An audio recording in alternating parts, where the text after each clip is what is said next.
মেট্রোয় মরণ ঝাঁপ বলে জানা যাচ্ছে। ব্যাহত হয়েছে মেট্রো পরিষেবা। মূলত মাঝরাতে সূর্য সেন স্টেশনে এক মহিলার ঝাঁপ। হঠাৎই আজ সকাল 8:20 নাগাদ আপ লাইনে ঝাঁপ দেন ওই মহিলাকে উদ্ধার করা হয়। এবার বাঙ্গুর হাসপাতালে নিয়ে যাওয়া হচ্ছে। আপাতভাবে পরিষেবাও যথেষ্ট বিঘ্নিত, একেবারে অফিস টাইমে এইভাবে মেট্রো পরিষেবা আবারও বিঘ্নিত। মেট্রোর সামনে আবারও মরণ ঝাঁপ এক মহিলার। যদি মহিলাকে উদ্ধার করা হচ্ছে, নিয়ে যাওয়া হচ্ছে বাঙ্গুর হাসপাতালে, কিন্তু তারপরও একটা পরিষেবা যথেষ্ট প্রভাব পড়েছে। ব্যাহত হচ্ছে মেট্রো চলাচল। একেবারে অফিস কাজের দিনে সাত সকালে মেট্রোর সামনে মরণঝাঁপ। রীতিমতো পরিষেবায় কিছুটা হলেও প্রভাব পড়েছে।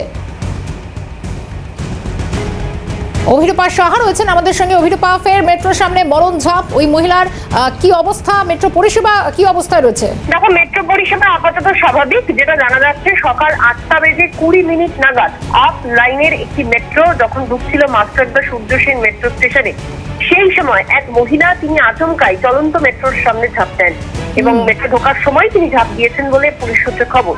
তড়িঘড়ি মেট্রো চালক যিনি ছিলেন তিনি ব্রেক কষেন এবং কোনো ক্রমে ওই মহিলাকে উদ্ধার করা হয়। সকাল 9:10 নাগাদ ওই মহিলাকে লাইন থেকে রেস্কিউ করতে পারেন এবং ইতিমধ্যেই মহিলাকে নিয়ে যাওয়া হয়েছে এমআর বাঙ্গুর হাসপাতালে।